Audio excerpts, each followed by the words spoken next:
ये पूरी तरह ट्रांसपेरेंट है। ये जेड में सबसे बेस्ट है। इस ब्रेसलेट की कीमत कम से कम 10 मिलियन होगी। इस खुलासे के बाद पूरे हॉल में हंगामा मच जाता है। सब लोग एक दूसरे को देखकर हैरानी से बातें करने लगते हैं। एक चीज जिसकी कीमत 1 करोड़ है, उसे एक डिलीवरी वाला इतने कैजुअली लेकर आ गया। वो टाइकून आखिर है कौन?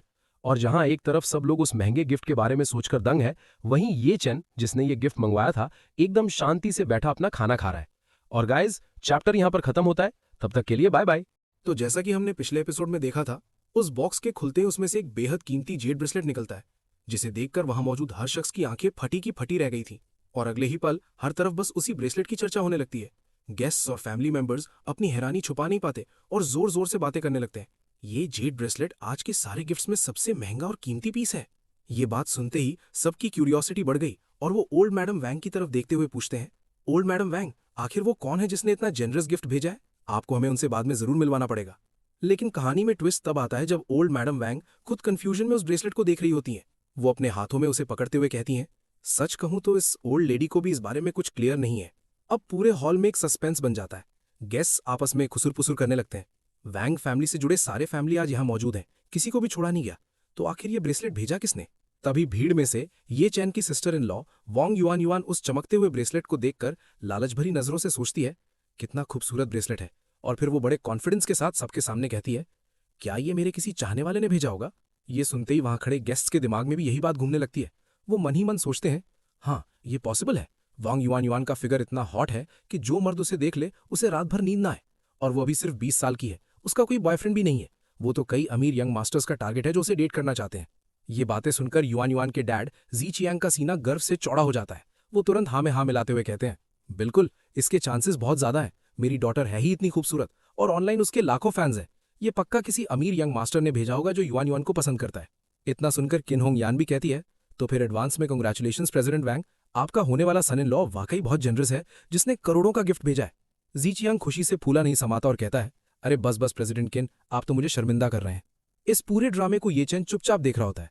उसके चेहरे पर एक फीकी सी मुस्कान होती है और वो मन ही मन सोचता है, ये लोग अंधेरे में तीर मारना और ये मानना पसंद करेंगे कि इसे युआन युआन के किसी लवर ने दिया है, बजाय इसके कि ये मान ले कि इसे मैंने भेजा है। ये सब सोचकर ये चैन अपनी जगह से खड़ा होता है और जिया याओ की तरफ देखकर पूछता है, जिया याओ, क्या तुमने खाना खा लिया? जिया याओ हैरानी से उसकी तरफ देखती है और रूखेपन से जवाब देती है, मैंने खा लिया, क्या हुआ? तभी ये चैन एक गहरी सांस लेता है और वो बात बोल देता है जिसका वो कब से इंतजार कर रहा था। वो कहता है, क्योंकि तुमने खाना खा लिया है और मैंने अपना गिफ्ट भी दे दिया है, तो चलो अब सिविल अफेयर्स ब्यूरो चलते हैं और अभी के अभी डिवोर्स लेते हैं। ये सुनते ही जिया याओ को झटका लगता है। वो शॉक होकर पूछती है, रुको, क्या कहा तुमने? तुमने गिफ्ट दिया? तुमने कब गिफ्ट दिया? ये बात सुन के ये चैन सीधा उस जेड ब्रेसलेट की तरफ इशारा करता है जो सबकी नजरों का तारा बना हुआ था, और कहता है, वो वहां रखा है, वही मेरा गिफ्ट है। ये सुनते ही जैसे वहां बॉम्ब फट जाता है। जिक्योंग गुस्से से लाल पीला होकर चिल्लाता है, ये चैन, तुम निहायती बेशरम हो। ये ब्रेसलेट करोड़ों का है, तुम 7 जन्म में भी इतना पैसा नहीं कमा पाओगे। तुम्हारी हिम्मत कैसे हुई ये कहने की कि ये ब्रेसलेट तुमने भेजा है? यूनियन भी मुंह बनाते हुए बीच में कूद पड़ती है। सिस्टर जायाओ, क्या आप अपने इस लूजर हस्बैंड को और तमाशा बनने से रोकेंगी? ये साफ है कि ये मेरे किसी सूटर ने भेजा है। वहीं खड़ा शाओजिए भी येचन की बेइज्जती करने का मौका नहीं छोड़ता। हम 4 लोगों की फैमिली जो एक ढंग का बर्थडे गिफ्ट नहीं दे पाई, अब ये बाहर आकर किसी और के गिफ्ट का क्रेडिट ले रहा है। सच में इसने हमारी वैंग फैमिली की नाक कटवा दी है। इसके तुरंत बाद जिया याओ गुस्से में येचन को कहती है, चलो जल्दी चलो, हम अभी सिविल अफेयर्स ब्यूरो जा रहे हैं।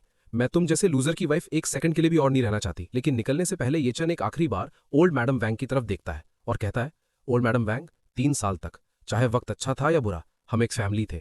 मैं ये ब्रेसलेट आपको देता हूँ, हैप्पी बर्थडे। लेकिन ओल्ड मैडम वैंग चिढ़ते हुए कहती हैं, बस बस ये नाटक बंद करो, जल्दी दफा हो जाओ यहाँ से, और ये शेखी बगाड़ना बंद करो। फिर वो मुंह में बड़बड़ाती हैं, इस घर जमाई ने सच में हमारी फैमिली को शर्मिंदा कर दिया है। तभी पीछे से शाओजिए धमकी देते हुए चिल्लाता है, ये चन, डिवोर्स के बाद ट्रेन पकड़ना और इस युनजू सिटी से दफा हो जाना। मैं तुम्हें दोबारा यहाँ नहीं देखना चाहता। सुनाई दिया? ये बात सुन के ये चन पलटता है और जवाब देता है, मैं युनजू छोड़ूं या ना छोड़ूं ये मेरी आजादी है, तुम्हें कोई हक नहीं बनता बीच में बोलने का। और फिर ये चन वहां से निकल जाता है। होटल के बाहर आते ही उसे एक BMW कार दिखती है जिसमें फैंग चाओ और जियाओ बैठे होते हैं। फैंग चाओ येचन का मजाक उड़ाते हुए कहता है, बच्चू, जियालिन ने कहा कि तुम BMW में बैठने के लायक नहीं हो, तुम शेयर्ड बाइक ले लो वहां पहुंचने के लिए। हम सिविल अफेयर्स ब्यूरो के गेट पर तुम्हारा इंतजार करेंगे। इसके तुरंत बाद वो तेजी से गाड़ी भगा ले जाता है, पीछे येचन को अकेला छोड़ते हुए। लेकिन येचन शांति से एक टैक्सी को हाथ देता है और ड्राइवर से कहता है, हेलो, सिविल अफेयर्स ब्यूरो चलना है। कुछ देर बाद सीन शिफ्ट होता है सिविल अफेयर्स ब्यूरो के अंदर, जहां माहौल बिल्कुल शांत है। काउंटर पर बैठा ऑफिसर उन दोनों के हाथ में डिवोर्स के पेपर्स थमा देता है और फॉर्मली कहता है, ये रहे आप दोनों के डिवोर्स सर्टिफिकेट्स। ये बात सुनते ही येचन उस सर्टिफिकेट को अपने हाथ में लेता है और एक सुकून भरी सांस छोड़ता है। वो मनी मन सोचता है, फाइनली मुझे डिवोर्स सर्टिफिकेट मिल गया। 3 साल बाद आखिरकार अब मैं घर जमाई नहीं रहा। अपने सर्टिफिकेट को देखते हुए अगले ही पल येचन अपने आगे का प्लान बनाता है। अब अगला ट्रायल बिजनेस का होगा। अब मुझे पूरी तरह प्योर दिल से अपने करियर पर ध्यान देना है। लेकिन तभी जिया याओ उसे एक ताना मारती है। सही कहा, अब तुम घर जमाई नहीं रहे, अब तुम एक छोड़े हुए सॉन इन लॉ बन गए हो, जो कि एक घर जमाई होने से भी ज्यादा शर्मनाक है। लेकिन येचन बिना रुके आगे से कहता है, जो कहना है कहो, मुझे अब तुमसे कोई लेना देना नहीं है। और ये कहते ही वो टैक्सी में बैठता है और वहां से निकल जाता है। लेकिन उसके पीछे खड़ी जिया याओ का गुस्सा अभी भी शांत नहीं हुआ था। वो टैक्सी को जाते हुए देखकर जोर से चिल्लाती है, येचन, तुम एक छोड़े हुए सोन इन लॉ हो, एक बेकार चीज हो। इसी गुस्से के बीच जिया याओ और फैंग चाओ ही तुरंत अपनी कार में बैठ जाते हैं।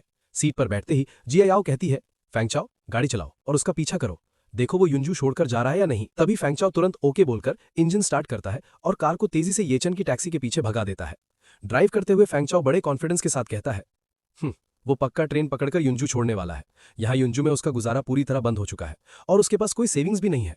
अगर वो यहाँ से नहीं गया तो क्या वो यहाँ नॉर्थ वेस्ट की हवा पिएगा? ये सुनकर जिया याओ थोड़ा सोच में पड़ जाती है और कहती है, बात तो सही है, लेकिन अभी येचन का जो एक्सप्रेशन था उसे देखकर मुझे लगता है कि मामला इतना सिंपल नहीं है। थोड़ी देर पीछा करने के बाद फैंग चाओ को अचानक रास्ता कुछ अजीब लगता है और वो हैरानी से कहता है, ये रास्ता, ये तो ट्रेन स्टेशन की तरफ नहीं जाता। ये सुनते ही जिया याओ तुरंत पूछती है, क्या ये एयरपोर्ट का रास्ता है? लेकिन फैंग चाओ इनकार करते हुए कहता है, बिल्कुल नहीं, ये तो एक्सेस डिस्ट्रिक्ट की तरफ जा रहा है। इसी बात पर जिया याओ कहती है, क्या ऐसा तो नहीं कि वो युंजू छोड़ने का प्लान ही नहीं बना रहा? लेकिन फैंग चाओ इस बात को हल्के में लेता है और मुस्कुराते हुए कहता है, ये लड़का शायद रूम लेने के लिए कोई होटल ढूंढ रहा है। तुम टेंशन मत लो, होटल इंडस्ट्री में हमारी वैंग फैमिली के कनेक्शंस है।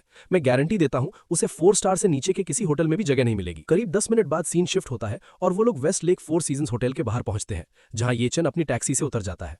ठीक उसी वक्त फैंग चाओ और जिया याओ भी वहां पहुंच जाते हैं और येचन को वहां देखकर फैंग चाओ चिढ़कर कहता है, डैम, ये येचन यहाँ 4 सीजन्स होटल में वेटर की जॉब अप्लाई करने तो नहीं आया ना? ये बात सुन के जिया याओ गुस्से में कहती है, अभी बर्थडे बैंक्वेट में यंग मास्टर सन ने साफ तौर पर इसके वेटर बनने का रास्ता ब्लॉक कर दिया था, ये फिर भी यहाँ अप्लाई करने आ गया। साफ है कि इसे हमारी वैंग फैमिली के कनेक्शंस की कोई परवाही नहीं है। और इतना सुनते ही फैंग चाओ अपना फोन निकालता और कहता है, इस कमीने को मेरी पावर पर भरोसा नहीं है ना, रुको मैं अभी एक कॉल करता हूँ। वो फोन मिलाता और अकड़ कर बोलता है, हेलो लिटिल चियांग, अभी भी वेस्ट लेक में मैनेजर हो ना? मेरे पास तुम्हारे लिए एक टास्क है। एक लड़का तुम्हारे होटल में जॉब अप्लाई करने गया है, नाम है येचन, उसे जॉब मत देना। लेकिन अगले ही पल फोन पर सामने वाले की बात सुनकर फैंग चाओ के होश उड़ जाते हैं।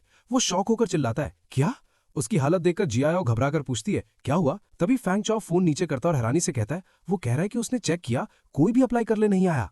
फिर वो कंफ्यूज होकर खुद से सवाल करता है, अगर ये चैन वेस्ट लेक होटल में अप्लाई करने नहीं गया तो फिर वो अंदर किस लिए गया है? इतना सोचते उसके दिमाग में ख्याल आता है और वो कहता है, कहीं ये चैन होटल में रुकने तो नहीं गया? ये सुनते ही जिया याओ झटके से इनकार करती है, नामुमकिन, वेस्ट लेक होटल का किराया कम से कम 8,000 है एक रात का, और अभी जब हमारा डिवोर्स हुआ मैंने उसके सारे बैंक कार्ड जब्त कर लिए थे। उसके पास बस कुछ 100 कैश और क्रेडिट ऐप पर 2,000 की लिमिट है यूज करने के लिए।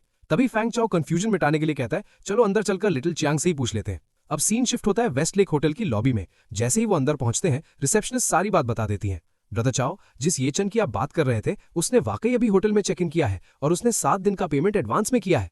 और ये सुनते ही फैंग चाओ के पैरों तले जमीन खिसक जाती है। वो जोर से चिल्लाता है, 7 दिन, 50,000 से ज्यादा? वो तुरंत कैलकुलेशन करने लगता है, एक कमीना तो बड़ा शातिर निकला, 8,000 एक रात का तो 7 दिन का हुआ 56,000। फिर वो जिया याओ से कहता है, जिया याओ, इसने काफी प्राइवेट मनी छुपा रखा था, पक्का इसने सब्जी, कुत्ते का खाना और डेली सामान के पैसों में से घपला किया होगा। इतने से पैसे चुराने के लिए भी कितना बेशरम है ये। लेकिन तभी रिसेप्शनिस्ट दबे हुए लहजे में उन्हें टोकती है, मिस्टर, ये चैन स्टैंडर्ड रूम में नहीं रुका है, वो प्रेसिडेंशियल स्वीट में है।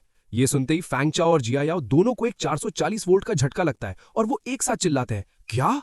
और आगे फैंग चाओ का दिमाग सुन पड़ जाता है और वो हकलाते हुए कहता है, वेस्टलेक होटल का प्रेसिडेंशियल स्वीट 80,000 का है एक रात का, 7 दिन का हुआ 5,60,000। वो शौक में जिया याओ की तरफ देखता है और पूछता है, जिया याओ, क्या तुम श्योर हो कि ये पैसा उसने तुम्हारी फैमिली के खर्चों से बचाया है? और गाइस, चैप्टर यहां पर खत्म होता है और तब तक के लिए बाय बाय।